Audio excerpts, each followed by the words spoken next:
할렐루야. 오늘은 히브리서 10장 32절에서 39절의 말씀을 가지고 기업을 잇는 길, 이와 같은 주제로 은혜를 나누고자 합니다.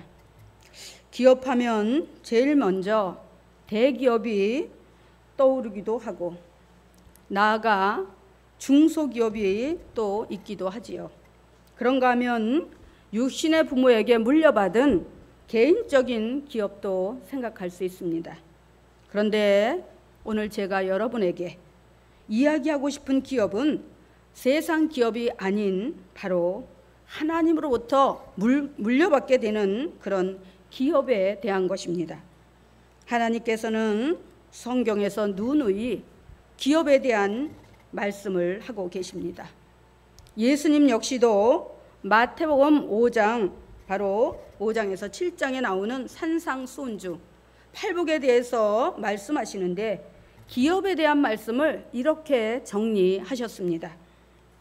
심령이 가난한 자가 천국을 받고 마음이 청결한 자도 하나님을 만나고 화평케 하는 자는 하나님의 아들이 되고 의를 위하여 핍박받는 자는 천국을 차지하고 또 예수님 때문에 핍박받는 자는 하늘의 상급이 크다고 이렇게 말씀을 하셨습니다. 이 모든 말씀은 표현이 다를 뿐 다 하나님의 기업을 잇게 되는 것을 말씀하고 있는 것입니다. 그렇다면 하나님의 자녀로서 천국을 기업으로 물려받기 위해서는 우리 모두가 이 신앙의 선상에서 과연 어떻게 해야 할까요? 첫째로 담대함이 있어야 하는 것입니다. 오늘 본문에 보니까 이렇게 말씀합니다. 전날에 너희가 빛을 받은 후에 고난의 큰 싸움에 바로 참은 것을 생각하라고 이렇게 말씀하고 있습니다. 이는 은혜가 있는 곳에 불법의 공격도 있다는 것을 말씀해주고 있는 것입니다. 마찬가지로 바로 불의한 악의 세력에 맞서려면 우리가 강하고 담대하지 않으면 안 되는 것입니다. 여호수아 1장 5절에서 9절에도 보면 하나님께서 광야의 두 번째 지도자로 여호수아를 세우신 후에 하나님이 약속하신 젖과 꿀이 흐르는 가나안 정복을 앞두고 강력하게 여호수아에게 요구하신 것이 있습니다. 그것이 무엇인가 하면 가나안 정복을 위해서 무엇보다도 필요한 것은 담대함이라는 것입니다. 그러므로 하나님께서 여호수아에게 요구하신 것은 담대함인데 그것도 극히 담대하라고 말씀하고 있습니다. 왜 하나님께서는 가나안 정복에 필요한 것을 전술이나 전략, 나아가 물리적인 힘이 아니고 왜 마음의 담대함을 요구하셨을까요? 어떤 싸움이든 상대를 이기기 위해서는 가장 먼저 시도하는 것이 있는데 그것을 우리는 기선제압이라고 합니다. 상대가 계획하고 있는 그 전략을 제대로 발휘하지 못하도록 먼저 기세를 꺾어서 통제하는 것을 말하는 것입니다. 기싸움에서 지게 되면 자신감을 잃게 되고 겁을 먹어서 바로 기량을 100% 발휘하지 못함으로 지게 되는 것입니다. 그래서 운동 경기하는 데 보면은 뭐 레슬링을 한다든가 아니면 복싱을 한다든가 이런 운동 경기를 보면은 그 선수들이 상대 선수를 향해서 사자우를 바라면서 괴성을 지르는 것을 볼 수가 있습니다. 이것은 강한 척 모션을 취함으로 다 상대의 길을 꺾어서 기선제압을 하기 위함인 것입니다. 마찬가지로 영적 싸움에서도 우리가 담대하지 않으면 사단 마귀에게 질 수밖에 없다는 것입니다. 영적 싸움은 선과 악의 싸움인데 다시 말해서 악령과 성령과의 싸움인 것입니다.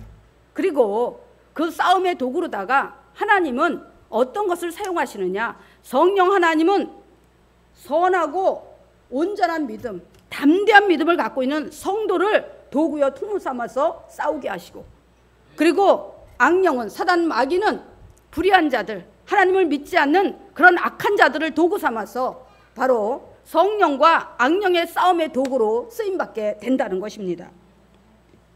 그런데 무엇보다도 이 성도가 강하고 담대하지 않으면 영적 싸움에서 질 수밖에 없다는 것입니다. 그런데 왜 담대해야 되느냐? 우리 눈에 보이지 않고 손에 잡히지 않고 귀에 들리지 아니하지만 우리의 배후에서 우리를 갖다가 밀어주시고 우리의 뒷배경이 되시는 하나님은 전지전능하신 하나님이라는 거예요. 할렐루야. 무의 수를 창조하시고 없는 것이 있는 것 같이 불러내시고 죽은 자를 살리시는 전지전능하신 하나님이기 때문에 그런 든든한 백그라운드를 갖고 있는 우리가 아무것도 없는 그저 사망 권세만 갖고 있는 사단 마귀에게 우리가 주눅이 들어서 되겠습니까? 겁을 먹고 두려워 떨어서 되겠습니까? 그러면 안 되는 거예요. 할렐루야. 하나님이 우리에게 담대하라고 하는 것은 내가 너희 하나님이야. 응? 내가 너희 하나님이야. 나는 무엇이든 할 수 있어.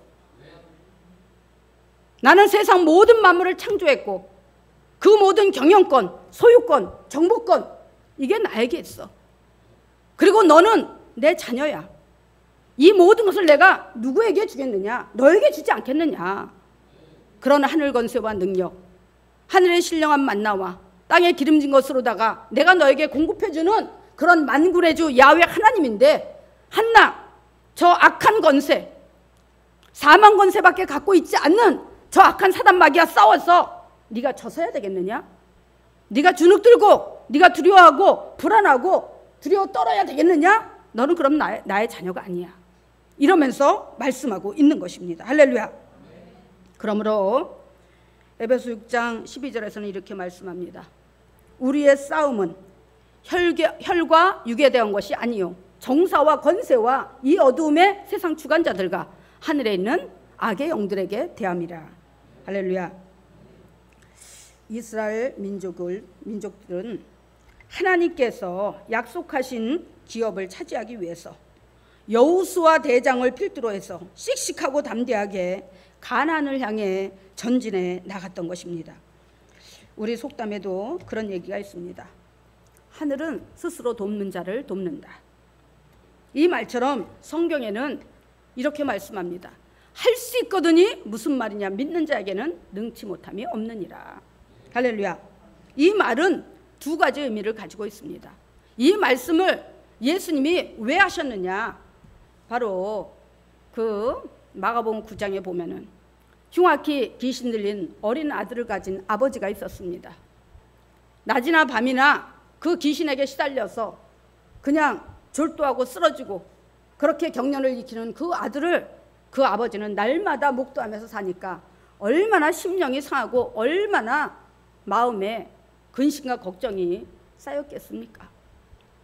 그런데 소문에 듣자니까 예수라는 분이 어떤 병도 고친다는 능치 못함이 없다는 그런 소문을 듣게 되었습니다. 그래서 예수님이 계신 곳으로 찾아 나왔지만 예수님은 그때 당시에 바로 변화산에 올라가셨고 그리고 나머지 제자들만 그 아래에 있었습니다. 그래서 그 제자들에게 도움을 요청하니까 제자들이 그 어린아이를 붙잡고 그냥 씨름을 하고 그냥 별짓을 다 했지만 그 아이에게 붙은 귀신이 떠나가지 않았어요. 왜냐하면 오늘 분명히 말씀하듯이 우리의 싸움은 혈과 육에 대한 것이 아니요 정사와 권세와 이 어둠의 세상 주관자들과 하늘에 있는 악의 영들에게 대합니다. 이 말씀은 물리적인 싸움으로는 눈에 안 보이는 악의 세력과 싸워서 승리할 수 없다는 거예요. 어떻게 해야 돼요? 성령의 능력을 덧입어야 되는 거예요. 할렐루야. 그래서 이제 그 제자들이 그곳에 남아 있었지만 예수님의 제자라고 기도하지 않는데 어디서 영적인 능력이 주어질까요? 그저 장정들이니까 다 30대 장정들이니까 물리적인 힘으로다가 그 아이에게 붙은 귀신을 제압하려고 했지만 절대로 그 귀신이 떠나가지 않는 거예요. 그렇게 한참 실갱이를 벌이고 있을 때 예수님이 변화산에서 내려왔어요. 그러자 이 아버지가 예수님께로 쪼르르 달려가서 예수님께 사정을 합니다. 우리 아들을 위해서 무엇을 하실 수 있다면 우리 아들의 병을 고쳐주시옵소서. 그러자 예수님이 그 아버지에게 이렇게 질문을 합니다. 할 수 있거든이 무슨 말이냐? 믿는 자에게는 능치 못함이 없느니라. 이 말씀이 뭐예요? 네가 나를 알아? 내가 이 병을 고칠 수 있는 줄 네가 믿고 확신하느냐? 내가 네 아들의 병을 고칠 수 있을 것 같으냐? 하면서 바로 믿음을 요구하고 있는 것입니다. 담대한 믿음을 요구하고 있는 거예요. 할렐루야. 그러니까 이 아버지가 그렇게 얘기합니다.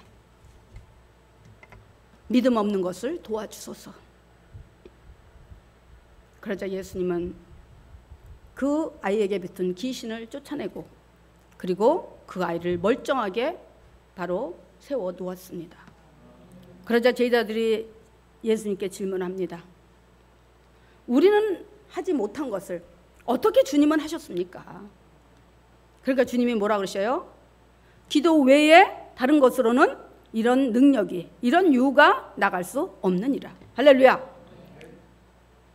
담대하라는 것은 영적 능력을 가지고 싸우라는 것입니다. 기도하라는 거예요. 전능하신 하나님을 의지하라는 것입니다. 우리의 삶의 자리에서 어떤 환난과 역경이 와도 환경 바라보고 사람 바라보지 말고 전지전능하신 하나님을 바라보면서 그 하나님을 성령의 능력으로 덧입고 기도하라는 거예요. 그러면 어떻게 해요? 문제는 문제가 아니라는 거예요. 할렐루야.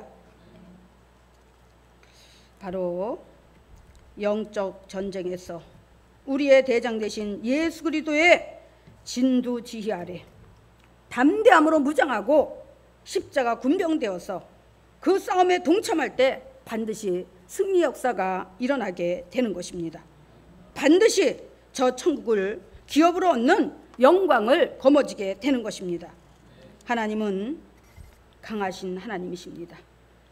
신앙의 선상에서 조금만 환난이 오고 문제가 닥치면 무서워 벌벌 떨고 그 기세에 복종하는 자는 강하신 하나님을 만날 수도 없고 그 하나님이 예비하신 기업도 이을 수 없습니다.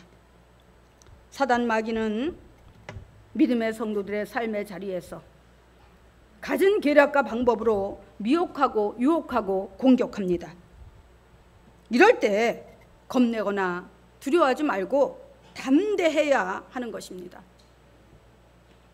이스라엘 민족이 가나안 정복 작전에 임하기 전에 모세는 바로 12지파에서 12명의 대표를 차출해서 그들을 가나안 땅 현지 답사로 파견을 했습니다. 그래서 그들이 가서 가나안 땅을 보니까 정말 얼마나 기름지고 비옥한지, 농사를 졌는데 그 실가들이 얼마나 탐스럽고 정말 보기에 그렇게 탐스러울 수가 없는 거예요. 그리고 거기에는 아낙 자손들이 살고 있었는데 그들은 기골이 장대하고 굉장히 신체적인 그런 강건한 자들이었던 것입니다. 그러자 여호수아와 갈렙을 제외한 10명의 그 정탐꾼들은 그것을 보고 기함을 했어요. 아, 여기는 아주 이미 털을 잡을 대로 잡고 여기에 있는 저 거주민들은 엄청나게 기골이 장대하고 또 여기에 있는 그런 실가 같은 것도 아우 저게 사람 먹는 거야? 너무나 커서 징그럽네, 무섭네. 그러면서 아 우리는 여기를 차지할 사람들이 아니야. 우리는 이 가나안 땅을 기업으로 받을 수 없는 사람들이야 하면서 부정적인 생각을 하고 지레 겁을 먹고 돌아와서 모세에게 부정적인 보고를 합니다. 우리가 거기 가보니까 우리는 거기 들어갈 수 없을 것 같아요. 거기에 거주하는 거주민들도 얼마나 강하고 기골이 장대하게 거인같이 생겼는지 무서워서 혼났어요. 우리가 보기에도 우리는 꼭이요 그 사람들에 비하니까 꼭 메뚜기 같아요. 사람 같지가 않아요. 그러면서 거기에 있는 모든 곡물과 그 과실들도 너무나 커서 사람이 먹는 것 같지 않고 너무 징그러워요. 이러면서 불평을 하고 원망을 하고 부정적인 보고를 하였습니다. 그러나 여호수아 갈렙은 모세에게 긍정적인 보고를 합니다. 하나님이 가나안 땅은 젖과 꿀이 흐르는 땅이라고 했는데 우리가 가서 보니까 과연 그렇더이다. 응? 거기에서 나오는 모든 그런 토산물들이 얼마나 실하고 탐스러운지 그냥 보기만 해도 배가 불러요. 그리고 비록 거기에 사는 거주민들이 기골이 장대하고 정말 커서 거인 같지만은 그들의 뒤에는 아무 건세 없고 능력 있는 사단 마귀가 있지만은 우리 뒤에는 전능하신 하나님이 계십니다. 우리가 하나님의 능력을 던지고 나가서 싸우면 능히 그 땅을 우리가 차지할 수 있습니다. 이렇게 긍정적인 보고를 합니다. 그랬는데 말이 씨가 된다고 10명의 부정적인 보고를 했던 사람들은 그 가나안 땅을 차지하지 못했어요. 그러나 여호수아 갈렙은 자신들의 말대로 나중에 광야에서 태어난 2세대들과 함께 오직 2사람만이 젖과 꿀이 흐르는 가나안 땅을 기업으로 받을 수가 있었던 것입니다. 할렐루야. 이사야 41장 10절에서도 그렇게 말씀합니다. 두려워 말라, 내가 너와 함께합니다. 놀라지 말라, 나는 내 하나님이 됩니다. 내가 너를 굳세게 하리라. 참으로 너를 도와주리라. 참으로 나의 의로운 오른손으로 너를 붙들리라. 할렐루야. 베드로전서 5장 8절에서도 이렇게 말씀합니다. 근신하라, 깨어라.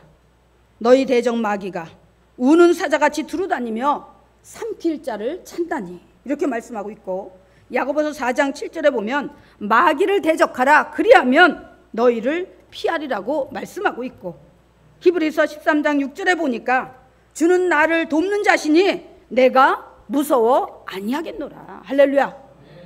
이렇게 든든하고 강력한 바로 우리의 지지자요, 우리의 백그라운드가 되시는 그 하나님은 바로 늘 우리와 함께 계셔서 우리의 모든 것을 불꽃 같은 눈동자로 지키시고 보호해 주신다는 것입니다. 할렐루야. 하늘을 기업으로 받을 소망을 가지고 이 신앙의 선상을 달려가는 여러분 모두에게 강하고 담대한 믿음이 있기를 주님의 이름으로 축원합니다. 그 다음에 두 번째는 바로 하늘 천국을 우리가 기업으로 얻기 위해서는 끝까지 인내해야 하는 인내가 필요합니다. 인내하면 떠오르는 단어가 있는데, 인내는 쓰다, 그러나 그 열매는 달다라는 문구입니다. 인내심을 갖고 그 어떤 고난이나 역경도 잘 이겨내면 마침내 좋은 결과를 얻게 되는 것을 말하는 것입니다. 같은 뜻을 가진 고진감래라는 말도 있습니다. 마찬가지로 성경에서도 이렇게 말씀합니다. 로마서 5장 3절에서 5절에 보니까 우리가 환난 중에도 즐거워하나니 환난은 인내를, 인내는 연단을, 연단은 소망을 이루는 줄 알미로다. 할렐루야. 또한 야고보서 1장 2절에서 4절에 보면 이렇게 말씀합니다. 내 형제들아, 너희가 여러 가지 시험을 만나거든 온전히 기쁘게 여기라. 이는 너희 믿음의 시련이 인내를 만들어내는 줄 너희가 알미라. 인내를 온전히 이루라. 이는 너희로 온전하고 구비하여 조금도 부족함이 없게 하려 함이니라. 할렐루야. 이는 이 땅에 사는 동안 반복되는 인생의 희노애락 가운데서 가장 소중한 영혼, 즉 영생권을 잃어버리지 않기 위해서는 참고 또 참고 견디며 인내해야 함을 말씀하고 있는 것입니다. 그래야만 하나님이 예비하신 천국을 나의 기업으로 물려받을 수 있기 때문입니다. 그런데 안타깝게도 지난 3년간 경제와 코로나 팬데믹은 15,000 교회를 무너뜨렸고 그 많은 성도들을 세상으로 흩어버렸습니다. 물론 일부는 다시 교회로 다시 돌아와 하나님의 품으로 와서 하나님을 잘 섬기고 있을 거라고 생각을 합니다만, 무너져가는 그 교회마다 하나님이 찾으시는 의인 10명이 아닌 단 한 명만 있었어도 그 교회는 무너지지 않았을 것입니다. 공든탑이 무너지라는 속담도 있듯이 우리의 신앙이 인내를 통해 반석 같은 든든한 토대 위에 세워질 때 교회도 성도도 결코 무너지지 않는 것입니다. 반드시 터를 닦고 든든히 토대를 보강한 후에 세워야 무너지지 않는 것입니다. 마찬가지로 세상의 집도 금방 무너질 모래 위에 세우지 않습니다. 든든하게 기초를 다진 후에 그 기초 위에 집을 세우듯이 우리가 믿음의 집을 지을 때도 연약한 믿음이 아닌 강하고 담대한 믿음의 토대 위에 세워야 하는데, 그러기 위해서는 끝까지 하나님의 말씀과 기도로 무장하고 담대한 믿음의 기초 위에 세워야 하는 것입니다. 그리고 그 집을 세우기까지 어떤 환난과 역경 속에서도 믿음의 주여 온전케 하시는 예수 그리스도를 믿음으로 바라보면서 참고 인내하는 그런 과정이 반드시 필요하다는 것입니다. 창세기에도 보면은 우리가 잘 아는 한 족장 단위의 귀한 큰 아버지라는 이름을 가진 아브라함이 바로 열국의 아비인 아브라함이 되기까지 25년이 걸렸습니다. 그 과정에서 아브라함은 여러 가지 환난과 시련과 수모를 겪었습니다. 그럴 때 아브라함은 믿음의 지경을 떠나서 세상으로 갈 수도 있었습니다. 에이, 내가 무슨 열국의 아비가 돼. 나는 그럴 자격도 없어. 내 가정이나 똑바로 세우면 되지. 내가 무슨 만민을 거느리는 아비가 된다고? 아이, 부담스러워. 나 그러기 싫어. 그냥 그만해야지. 이렇게 하지 않았다는 것입니다. 왜 그럴까요?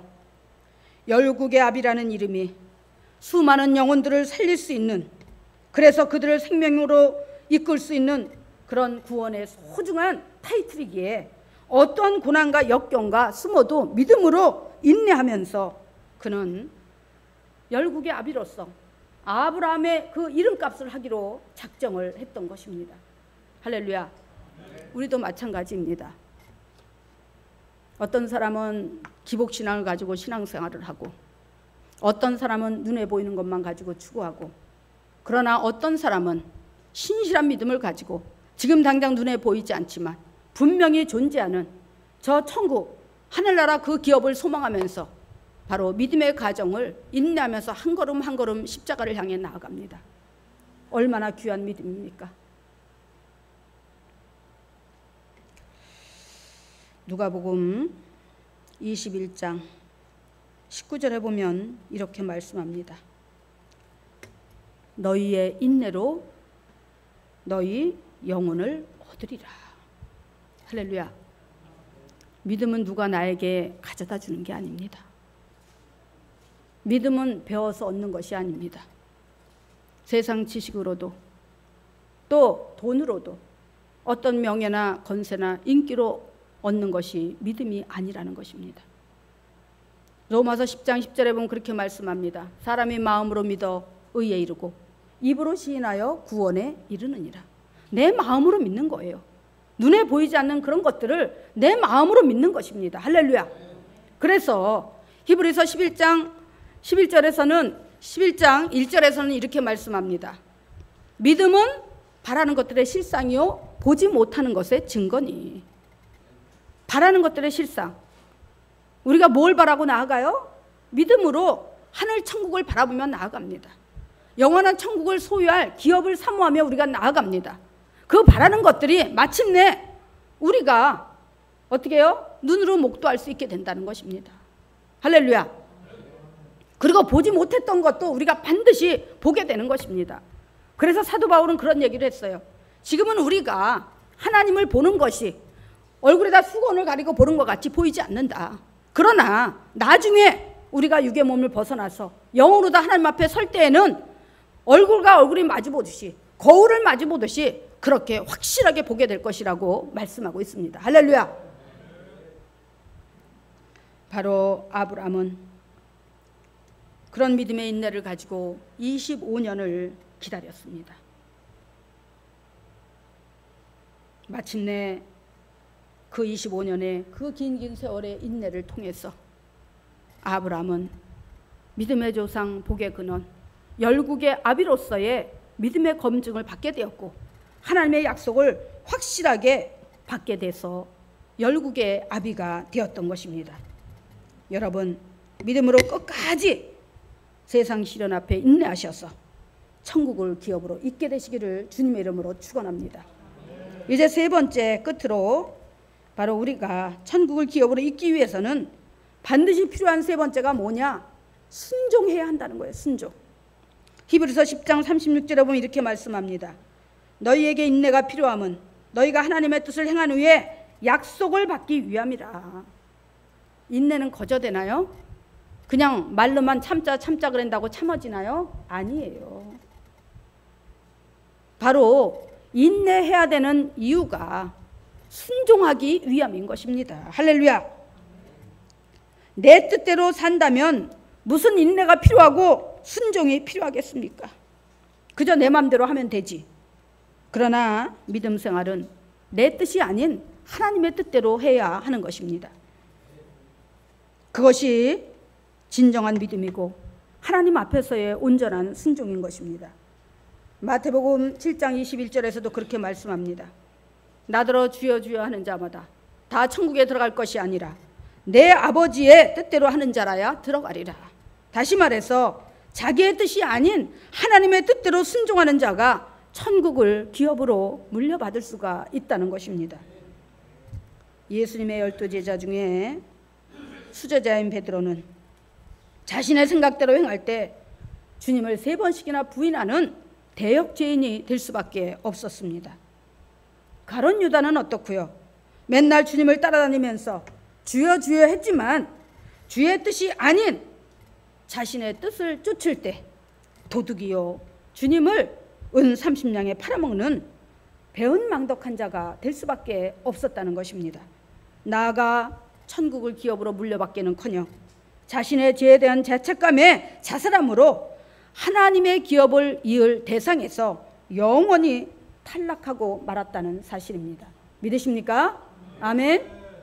그런데 예수님께서 십자가에서 돌아가시고 부활 승천하신 후에 하나님의 말씀에 순종하여서 자신의 뜻이 아닌 하나님의 뜻대로 기도하여서 성령 받고 변화된 베드로가 세상에 나가 복음을 전하게 됩니다. 그러자 유대주의 제사장들이 복음을 전하지 못하도록 위협하고 경고하자 베드로는 그들을 향해 이렇게 담대하게 선포합니다. 사도행전 5장 29절에 보니까 베드로와 사도들이 대답하되 사람보다 하나님을 순종하는 것이 마땅하니라. 할렐루야. 사람이 무서워서 예수님으로 인해서 자기가 해를 당할까 두려워서 빌라도의 뜰에서 신문을 받던 예수님 앞에서 예수님을 3번씩이나 부인했던 그런 나약한 베드로였습니다. 그랬던 그가 내 뜻이 아닌 하나님의 뜻을 쫓아서 바로 사도로서의 사명을 감당하고 또 나아가 한 사람의 성도로서의 그 믿음을 지켜나갈 때 그는 깨달았습니다. 신앙이란 내 뜻대로 하는 것이 아니구나. 하나님의 뜻대로 해야 되는 것이로구나. 할렐루야. 그러자 그는 담대해졌습니다. 세상 어느 것도 두렵지 않았습니다. 어떤 칼날과 위협도 두렵지 않았습니다.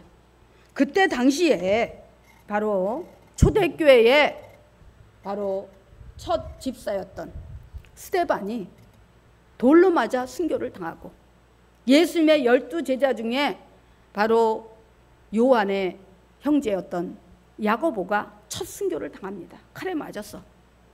그렇게 무시무시하고 정말 그런 목숨의 위협을 받는 언제 죽을지 모르는 그런 위협 속에서 베드로가 이렇게 담대하게 사람의 말을 듣는 것보다 하나님의 말씀에 순종하는 것이 마땅하다고 선포할 수 있었던 것은 바로 뭐예요? 오랜 연단과 고난을 통해서 인내심을 배웠고 그 인내를 통해서 내 뜻이 아닌 하나님의 뜻을 발견하고 바로 하나님의 뜻에 순종하는 것이 온전한 신앙이라는 것을 깨달았기 때문입니다. 할렐루야. 누구나 성도가 될 수 있고 누구나 직분을 받을 수 있습니다. 그런데 중요한 것은 자신의 뜻대로 하는 자인가 아니면 내가 하나님의 뜻대로 하는 자인가 하는 것입니다. 다 같이 교회에 나와도 다 같이 주여 주여 하면서 예수를 믿어도 하나님의 뜻이 아닌 자기 뜻대로 행하는 자는 순종의 사람이 아니고 불순종의 사람이요 하나님 보시기에 불법을 행하는 자들이라고 말씀하고 있습니다. 우리가 다 한번 성경 말씀 한 절 찾아볼까요? 마태복음 7장. 맨 앞에 신약의 마태복음 7장 21절에서 23절까지 보겠습니다.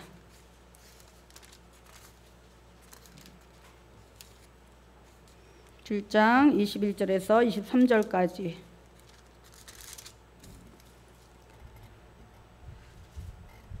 시작. 나더러 주여 주여 하는 자마다 다 천국에 들어갈 것이 아니요 다만 하늘에 계신 내 아버지의 뜻대로 행하는 자라야 들어가리라. 그날에 많은 사람이 나더러 이르되 주여 주여 우리가 주의 이름으로 선지자 노릇하며 주의 이름으로 귀신을 쫓아내며 주의 이름으로 많은 권능을 행하지 아니하였나이까 하리니 그때 내가 그들에게 밝히 말하되 내가 너희를 도무지 알지 못하니 불법을 행하는 자들아 내게서 떠나가라 하리라. 아멘. 오늘 분명히 주님은 말씀하고 있습니다. 하나님의 뜻이 아닌 내 뜻대로 그렇게 할 때에 그것은 믿음이 아니고 바로 불순종이요 불법을 행하는 자라고 말씀하고 있습니다. 불법은 바로 의로운 법과 대치되는 법이고 불법을 행하는 자들은 하나님과 함께할 수 없으므로 하나님의 기업인 천국에 들어갈 수도 없고 기업으로 물려받을 수도 없다는 것입니다. 사랑하는 성도 여러분, 때가 악하고 급박합니다. 제가 늘 여러분에게 말씀드리지만 지금은 마지막 때이고 말세치 말입니다. 이미 심판주여 재림주로 오실 주님의 그 재림의 시간에 주사위는 던져졌습니다.